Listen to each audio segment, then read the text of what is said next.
신혜영 교수님의 발언을 한번 들어보도록 하겠습니다. 박수 부탁드리겠습니다. 안녕하십니까. 오랜만에 이 자리에서 뵙게 되었습니다. 예전에 최원 교수님 집회하실 때 많이 나왔었는데 그때는 집회를 하고 저기 김무성 그 사무실 영도까지 걸어가는 행진을 했었습니다. 그 외에 오상정 관장님, 안정건 대표, 김상진 대표 오셨을 때 그 집회를 여러 번 나왔었습니다. 사실 저는 이 선관위 문제를 깊이 의심하게 된 것이 2018년도였습니다. 2018년도에 그 문재인 정권에서 그 주택 통계를 발표를 하는데 그때 이제 서울 집값, 아파트 가격에 대한 통계를 발표하는데 통계가 안 맞는 거예요. 그런데 우리나라 이제 그 주택 통계를 이야기할 때는 두 개를 봅니다. 하나는 KB 시세고 하나는 부동산 원의 것을 보는데 부동산 원은 국가기관입니다. 국가에서 운영하는 부동산 통계를 내는 그런 그 기관입니다. 그래서 국가에서 하는 부동산 원의 통계를 우리가 보는 것이 사실 더 공신력이 있다라고 생각을 하는데 통계를 보는데 안 맞는 거예요. 제가 이제 관심 있는 어떤 아파트 단지의 통계를 보는데 그 제가 듣는 그 현장의 그 아파트 가격과 그 부동산 원의 가격이 안 맞는 거예요. 근데 이게 안 맞는 게 하루 이틀이 아니라 계속 안 맞는 거예요. 그래서 이제 KB 시세랑 확인을 해보니까 KB 시세가 시세에 더 맞는 거예요. 그래서 제가 오랫동안 그 통계를 보면서 아, 얘네들이 거짓말을 하는구나. 문재인 정권이 통계를 거짓말을 하는구나 라는 것을 그때 느꼈습니다. 그래서 이게 통계를 거짓말을 한다는 것은 어떤 의미냐면 세계적으로 국가 신인도가 엄청 떨어지는 겁니다. 그리고 어떤 경제 기반 자체를 거짓말을 하기 때문에 그 모든 것이 다 어긋나는 겁니다.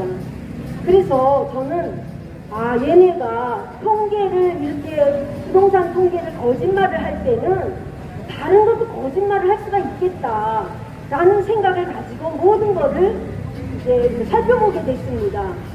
그 살펴본 결과 너무나 많은 거짓말들이 축적되고 있다는 것을 알게 됐습니다. 그래서 그러면은 거짓말을 하면 얘네들이 정거는 거짓말 하는 거 아니야? 이런 어떤 의심을 갖게 됐습니다. 그래서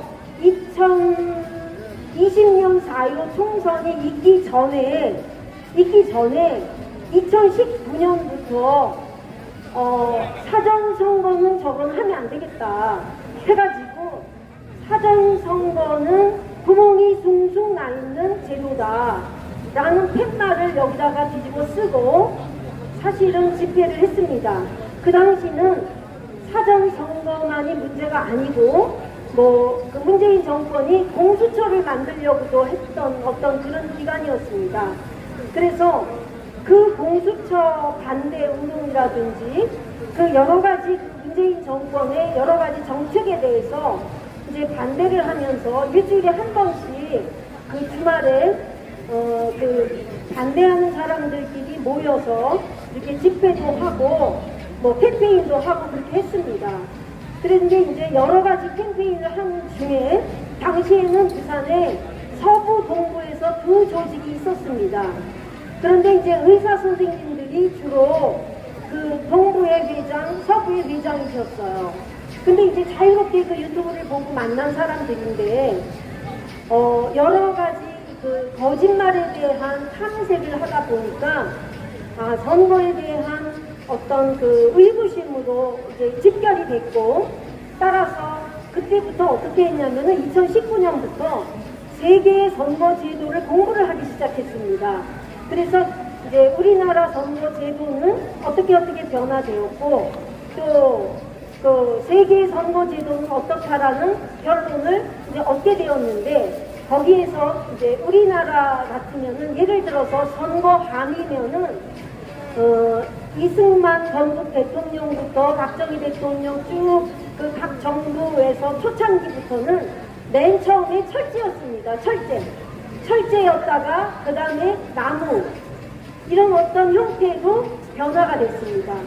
그런데 시간이 점점 이렇게 지나가면서 투표함 자체의 변천사를 보면은 그 건국 초기부터 박정희 정권 쭉 보면서는 계속해서 이 투표함이 좀 투박스럽지만 그리고 무겁지만 튼튼한 거였습니다. 그런데 점점 오면 올수록 겉모양은 세련되게 변하는데 위에는 플라스틱으로 돼서 완전히 동해지는 것 같은데 사실 들어보면 밑에는 자루로 되어 있고 그 자루는 그냥 이렇게 끈으로 묶게끔 이런 식으로 끈으로 묶게끔 되어 있기 때문에 자루에다가 손을 쏙 집어넣으면 그냥 표를 무제한으로 집어넣을 수 있는 그런 구조였습니다. 그래서 제가 이 선거제도, 이 투표함의 어떤 변천만 보더라도 이거는 문제가 있다라고 생각을 하게 됐습니다. 반면에 세계의 소위 선진국이라고 하는 곳의 투표함을 보니까 여러분도 지금 다 아실 겁니다. 프랑스 같은 데는 아예 투표함이 투명함입니다. 들어가면서 바로 그 자리에서 배수가 됩니다. 그리고 모든 나라의 그 투표함은 우리나라의 투표함이 가장 세련된 듯 하면서 거짓말을 하는 그런 투표함 규정이 되어 있다는 것을 그 다른 나라 투표함과 비교하면서 그 변천사를 보면서 알게 됐습니다.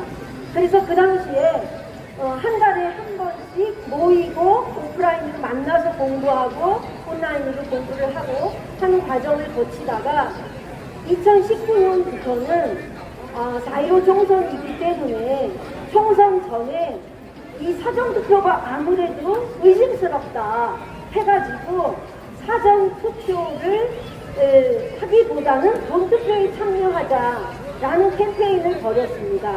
그런 과정에서 그냥 그 사전투표 하지 말고 본투표 하자는 것을 앞뒤로 지금 같은 판례를 이렇게 하고서는 그 해운대 동백섬에서 모임을 하고 군함로를 지나서 이제 제가 차 있는 데를 주차한 데를 가고 있는데 누가 사진을 탁 찍는 겁니다. 그래서 딱 돌아보니까 어떤 여자 두 사람이 사진을 찍는 거예요. 나중에 보니까 그 여자들이 누구냐면은 민주당과 선관위가 연결되어 있는 시민의 눈이라는 시민단체였습니다. 시민의 눈이라는 시민단체는 쉽게 얘기해서 부실선거, 부정선거를 돕는 그런 단체입니다. 즉 선거의 공정성을 주장하는 사람이 있으면 그걸 고발하는 단체였습니다. 그래서 해운대 선관위로부터 제가 성명불상도 해가지고 선거자유방해죄라는 것으로 고발이 됐습니다. 근데 사실 저는 대학의 현직 교수였고 또 대학에서 사실 총장 밑에 있는 자리까지 다 해본 나름대로 조그만 학교지만 학교에서는 나름대로 40년 동안 공로를 세워온 사람이기 때문에 학교로 교육공무원법과 또 국가공무원법에 따라서 학교로 바로 이 사람이 공직선거법을 위반했다라는 것에 그 통보가 오는 겁니다. 정말 아이들 말로 쪽팔려서 죽는 줄 알았습니다. 그런데 어쨌든 그 학교에서 그걸 보여주더라고요. 원래 보여주지 못하게 돼 있다는데 직원이 교수님 하면서 보여주더라고요. 보니까 제가 선거 자유를 방해했다는 겁니다. 그래서 제가 당시에 그 오상종 단장님, 그 다음에 김상진 대표님한테 연락해서 어떻게 하면 좋냐 이래 물었더니 자 여러분도 그 참고하십시오.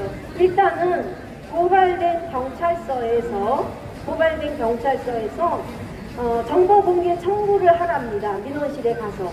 그러면은 내가 무엇 때문에 고발됐는지 아는 겁니다. 그래서 무엇 때문에 고발됐고 어디서 고발됐는지 알고 그 사진 찍힌 거를 이제 알게 됐습니다. 그래서 변호사를 사가지고 석동현 변호사님한테 부탁을 해서 제가 박영화 교수님을 알기 때문에 석동현 변호사님의 지인이 되는 변호사와 함께 그 경찰서에 그 출입을 하면서 나중에는 이제 결국 증거 불충분으로 인한 무혐의도 했지만 한 6개월 이상 거의 1년 동안 엄청 고생했습니다. 이 공직선거법이라는 게 어떻게 그렇게 만들어놨냐면 이 선관 새끼들이 어떻게 만들어놨냐면 이렇게 만들어놨어요. 이거는 경찰에 고발이 되면 경찰에서 혐의가 없으면은 무혐의 처리를 못하게끔 돼 있습니다. 무조건 검찰에 기소 단계도 올리게 돼 있습니다. 그래서 검찰까지 가는 거예요. 그러니까 검찰까지 가야 되니까 그 과정이 너무나 지난했습니다. 힘들었고 돈도 들었고 그 과정에서 우상종 단장님이 사실 많이 도와주셨습니다. 그런데 지금은 또 경향이 바뀌었어요. 이 선관위가 얼마나 나쁜 애들이냐면요. 2014년에 우리가 소위 얘기하는 그 사전투표 용지에 그 투표관리관의 도장을 사인으로 한다는 것이 공직선거법에 2014년 어느 날 딱 만들어졌습니다. 그런데 같은 당일날 공직선거법의 하위 법령인 공직선거관리규칙에 의해서 어떤 경우에는 투표관리관의 도장을 사인으로 할 수 있다. 사인이 아니라 인쇄 날인으로 할 수 있다라고 그렇게 해놓은 놈들입니다. 그래서 어쨌든 이 선관위의 이 어떤 규정은 그냥 나온 것이 아닙니다. 단장님 얘기한 것처럼 선관위의 그 자기 가족을 그런 식으로 채용하는 어떤 그 비리 속에서 이런 선거의 부실 부정이 나오게 되는 것입니다. 지나가는 모든 지난 시민 여러분, 저희가 여기 지금 나이 많으신 분들이 왜 나와 있냐면 여러분 대신 나와 있는 겁니다. 여러분은 공부하기 바쁘고 일하기 바쁘지만 우리는 지금 이 시대를 책임진다는 어떤 그런 사명감으로 철딱 소리를 들으면서 이 자리에 나와 있는 것입니다. 자, 여러분 구호하고 마치도록 하겠습니다.